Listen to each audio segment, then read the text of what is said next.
What if one of Manila's most overlooked coastal communities was not left behind, but lifted up?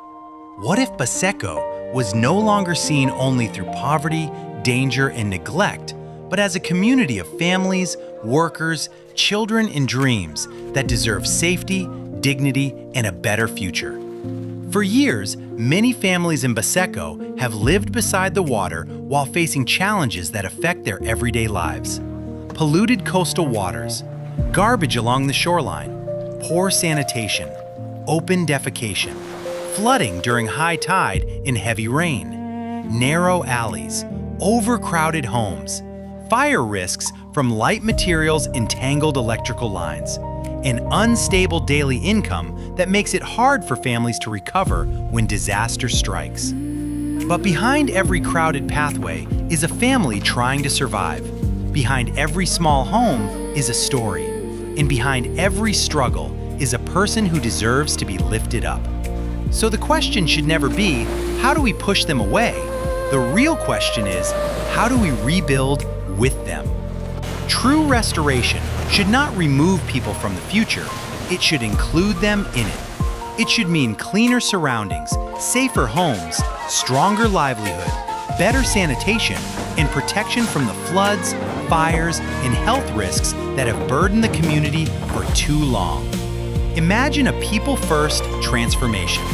Before anything is built, the community is listened to. Families are mapped properly. Flood zones are studied. Fire risks are identified. Sanitation gaps are addressed. Livelihoods are protected. And every step is done with consultation, transparency, and care. No sudden displacement. No development that forgets the residents. No progress that benefits outsiders while leaving the people behind. Then the work begins. The shoreline is cleaned. Garbage is removed and managed properly. Public toilets, hand washing stations, and sanitation hubs are built. Drainage systems are improved. Flood-prone walkways are elevated. Mangrove buffers and rain gardens help protect the coastal edge. Solar lights make pathways safer at night. In the tightest parts of the community, vehicles are no longer allowed to crowd the narrow lanes. Instead, these inner areas are redesigned as safe, walkable pedestrian pathways. Clean, shaded, well-lit, and peaceful enough for families to stroll, children to walk safely, and neighbors to gather.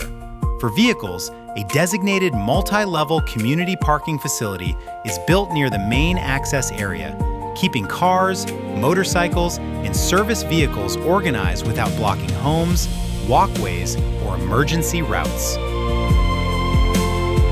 Fire break lanes are opened. Electrical lines are organized. Fire response points are added.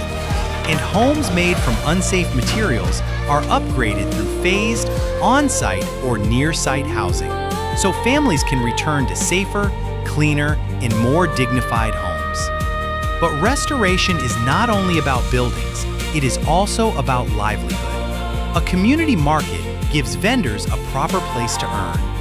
A recycling and livelihood center turns waste management into income. Skills training, food processing spaces, and small business zones help families build more stable lives. Children gain playgrounds and daycare spaces. Families gain health services. Residents gain open areas where they can breathe, gather, and grow. Now imagine BASECO transformed. Clean walkways, safe housing, working drainage, sanitation facilities, solar-lit paths, mangrove protection areas, a coastal boardwalk, a health center, a community market, a recycling hub, sports courts, pocket gardens, and children playing in a place that finally feels safer and full of hope. This is not beautification for outsiders. This is restoration for the people who call BASECO home. BASECO does not need to be pushed aside to become beautiful. It needs honest planning, clean leadership, community cooperation, safer housing, proper sanitation, flood protection, fire safety, livelihood support, and a future that includes its residents. Because true progress is not measured by who gets removed, it is measured by who gets lifted. BASECO should not be left behind. BASECO should be rebuilt with its people. This is dignity. This is bayanihan. This is RESTOPIA.